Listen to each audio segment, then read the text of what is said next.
Bir gün professor sinifə girir və stolun üstünə bir qab qoyur və deyir: bu sadəcə şüşə qab deyil, bu sənin həyatındır. Sonra içinə bir neçə top atıb soruşdu ki, sizcə bu qab doludur? Tələbələr dedilər, bəli. Həqiqətən? Sonra bir torba əlvan daşlar çıxarıb qaba tökdü. Onlar da qaba sığdı. İndi qab doludur? Tələbələr dedilər, bəli, indi tam doldu. Doğrudanmı? Sonra biraz qum çıxartdı və qumu qaba tökdü və o da qaba sığdı. İndi qab doludur? Tələbələr dedilər, vəssalam, tam doludur. Həqiqətən belə düşünürsünüz? Sonra 2 stəkan kofeni götürüb qaba tökdü və yenə sığdı. Sonra tələbələrdən soruşdu ki, bütün bunlar nə deməkdir? Tələbələrdən biri dedi ki, bəlkə həyatınız nə qədər dolu olsa da, həmişə yeni nəsə üçün yer var. Xeyr, əfsuslar olsun ki, həyatımızın ölçüsü sonsuz deyil. Gəlin izah edim. İlk qaba atdığım toplar həyatınızdakı ən vacib şeyləri təmsil edir. Sevgi, dostlar, ailə, xoşbəxtlik, sağlamlıq, arzular. Rəngli daşlar isə o qədər də vacib olmayan, lakin daha parlaq və cəlbedici olan şeyləri təmsil edir. İş,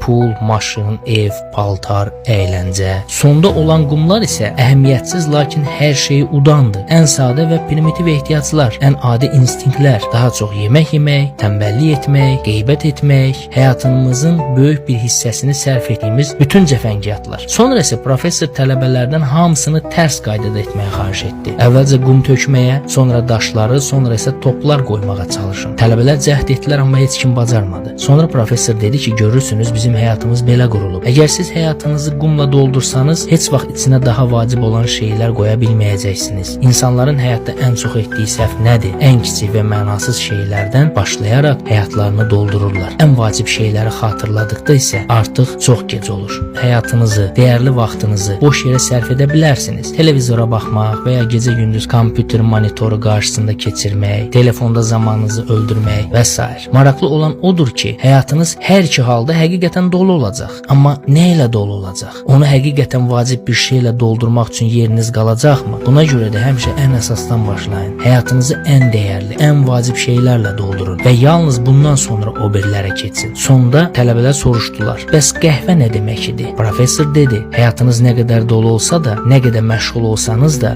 sevdiyiniz insanla bir stəkan qəhvə içməyə həmişə vaxt tapmaq olar. Bu videoda deyilənləri yadda saxlayın. Dostlarınızla və digər dəyər verdiyiniz insanlarla paylaşın. Qoy onların da həyatı daha vacib və dəyərli şeylərlə dolu olsun.